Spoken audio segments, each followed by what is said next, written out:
नमस्कार दोस्तों, मैं हूं दीपक सिंह, दैनिक शहर समाचार से। जम्मू कश्मीर में एक तो एम्प्लॉयमेंट नहीं है और जो एम्प्लॉयज़ हैं वो भी परेशान हैं। कईयों को सैलरियाँ नहीं मिल रही, कईयों को सैलरियाँ मिल रही हैं तो इतनी ज़्यादा कम है कि वो अपने परिवार का गुजर बसर करना जो है उनके लिए मुश्किल हो रहा है। लेकिन इसके ऊपर सरकार क्या इनिशिएटिव ले रही है, क्या वो पॉलिसीज़ फ्रेम कर रही है, ये आज तक हमें समझ नहीं आया। और ये सरकारी कर्मचारी धीरे धीरे जो है एकजुट होते जा रहे हैं और अपनी परेशानियां उठाते जा रहे हैं, बोलते जा रहे हैं, लेकिन कोई सुनने वाला है नहीं। हमारे साथ MG NREGA employees association Jammu के प्रधान हैं सोहन लाल जी, और आपका क्या नाम सर? जसवंत सिंह जी हैं।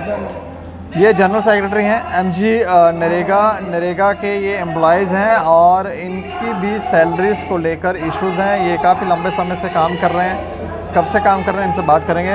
अच्छा सोहन जी, थोड़ी परेशानी में जानना चाहूँगा।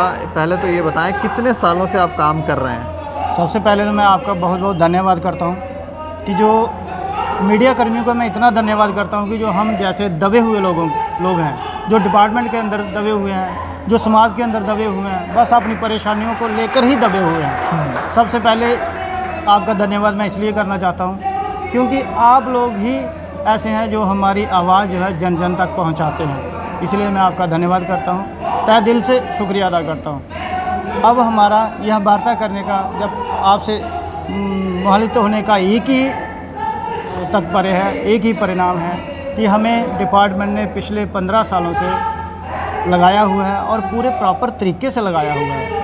प्रॉपर कमेटी बनी थी, कोई बैकडोर एंट्री नहीं है, ऐसा कोई कुछ नहीं है। शायद हमारे डिपार्टमेंट को भी पूरा पता है, उन्होंने पिछले 2-3 साल पहले हमारी इसकी सिक्योरिटी भी करवाई थी, पूरा जांच पड़ताल की थी कि इन लोगों को कैसे लगाया गया है। उसके उपरांत जो है, सबसे पहली बात यह है कि हमें 5-6 सालों से एक ही वेतन पर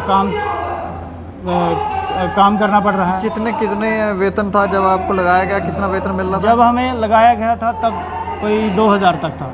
2000 वेतन था? बिल्कुल। फिर वो बढ़ा? अब कितना हो गया? अब है कोई 6800। 6800। 5 साल से ये बढ़ा नहीं है? ये पूरे 5 साल से बढ़ा नहीं है, अपनी जगह पर है। सिर्फ जब हम किसी अधिकारी से मिलने जाते हैं, किसी बड़े ऑफिसर से मिलने जाते हैं, तो वो कहते हैं कि आपका प्रपोज़ल बना हुआ है, लिहाजा प्रपोज़ल पर काम हो रहा है। पिछले 1 साल से हमें यही सुनाई दे रहा है, यही सुनने को मिल रहा है कि आपका प्रपोज़ल है जिसमें आपकी सैलरी बड़ी अच्छी हाइक हो रही है, लिहाजा आप इस टाइम जो इतनी महंगाई चल रही है इसमें 6800 से हम सर्वाइव नहीं कर पा रहे हैं। जबकि हमें इस काम को करने के लिए सिर्फ नरेगा में हमें सिर्फ लगाया गया है, नरेगा में सैलरी मिलती है नरेगा की, बल्कि हम जितने भी आरडीडी की स्कीमें हैं, अपने डिपार्टमेंट की जितनी भी स्कीमें हैं, सब में हम रन कर रहे हैं, सारी हम चला रहे हैं।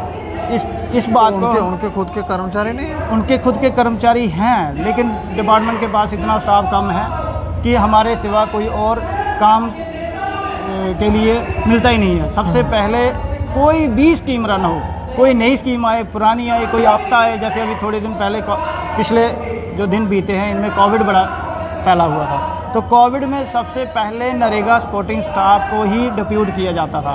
उनकी कोई एश्योरेंस नहीं है, उनकी कोई इंश्योरेंस नहीं है, कोई उनको सुविधा नहीं दी गई, लेकिन उनको डिप्यूट किया गया, हर जगह डिप्यूट किया गया। कोविड सेंटरों में डिप्यूट किया गया, जहाँ मतलब रिसीविंग सेंटर में किया गया, जहाँ उनको डिपार्चर किया जाता था वहाँ किया गया, लेकिन इनके लिए कोई सुविधा नहीं दी गई। जब आर्थिक स्थिति बिल्कुल डाउन थी, जिसे जीडीपी कहा जाता है, तो उस वक्त क्या था कि कहीं लेबर जनरेट नहीं हो पा रही थी।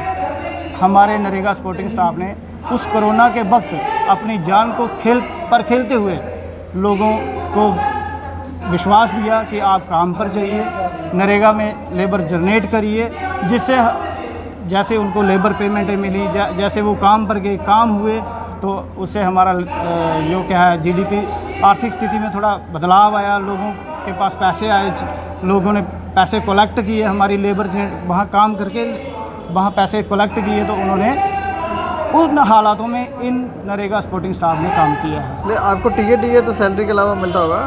हमें कुछ नहीं मिलता है, स्वाय अनेरियम मिलता है, वो भी 6-8 जिसे सैलरी आप बोल रहे हो वो अनेरियम है, वो भी एडमिन से मिलता है, लेकिन पिछले 4-5 सालों से एक ही जगह पर बैठा हुआ है। लिहाजा हम दरख्वास्त करते हैं अपने कमर्शियल सेक्रेटरी जी से, अपने एलजी साहब से, कि जो हमारी प्रपोज़ल बनी हुई है, मतलब जो हमारा प्रपोज़ल ऑलरेडी बना हुआ है, फाइल जहाँ जिस टेबल पर भी पड़ी है, उस फाइल, उस टेबल, उस चेयर को मैं ये बोल दूंगा कि अगर हमारी वो सैलरी हाइक वाली जो प्रपोज़ल नहीं चला तो हम इसके लिए सड़कों पर आएंगे। ऑलरेडी हमारे चेयरमैन साहब ने इसके लिए 7 दिन का अल्टीमेटम दिया था, जो शायद कल ख़त्म होने जा रहा है। अगर कल तक हम देखेंगे उस फाइल का कहीं मूव नहीं हुआ तो हम, जो भी हमारी कोर बॉडी इस पर डिसीजन लगी, एडवाइजरी काउंसिल इस पर डिसीजन लगी, वो हम बता देंगे। वो आपकी इसी प्रेस कॉन्फ्रेंस में हम बता देंगे, अगली जो भी होगी।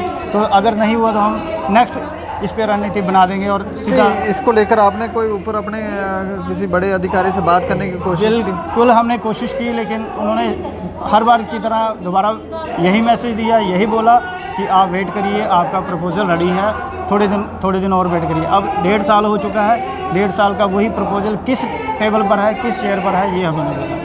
नहीं तो आप क्या चाह रहे हैं, कितनी सैलरी में बढ़ोतरी होनी चाहिए, कितनी? हमारा ऑलरेडी प्रपोज़ल है जिसमें कोई हमारे अलग अलग डिपार्टमेंट में अलग अलग कर्मचारी हैं, जिसमें जीआरएस की 19,900 है, टेक्निकल असिस्टेंट की 24,000 है, इसी तरह एमआईस की है, इसी तरह पीओज़ की है।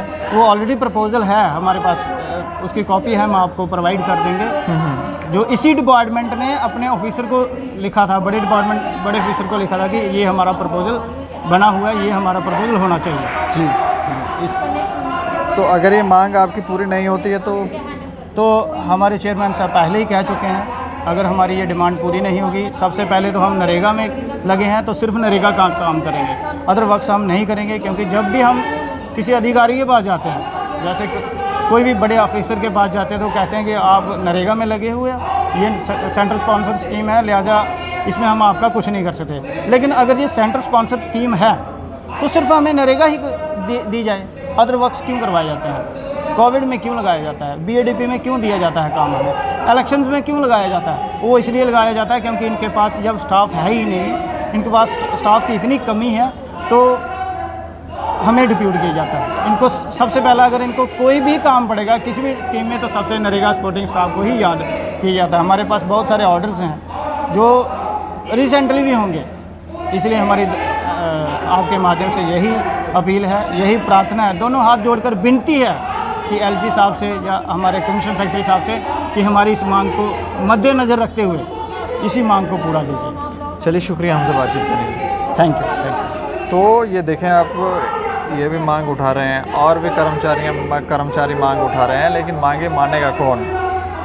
अब इतने कम वेतन के ऊपर ये लोग कब से काम कर रहे हैं, और काम सिर्फ नरेगा की नहीं, ये कह रहे हैं अलग अलग विभागों के भी काम इनसे करवाए जा रहे हैं। तो ये कहीं ना कहीं निंदनीय है। और इनकी सैलरियां तो आप देखें क्या दे रहे हैं, बढ़ाई जाएं या इनसे बातचीत की जाए और कोई पॉलिसी फ्रेम की जाए ताकि लोग परेशान ना हो। बाकी आप देखते रहें दैनिक सवेरा समाचार। मुझे और मेरे सहयोगी अरुण डोगरा को दें इजाज़त। नमस्कार।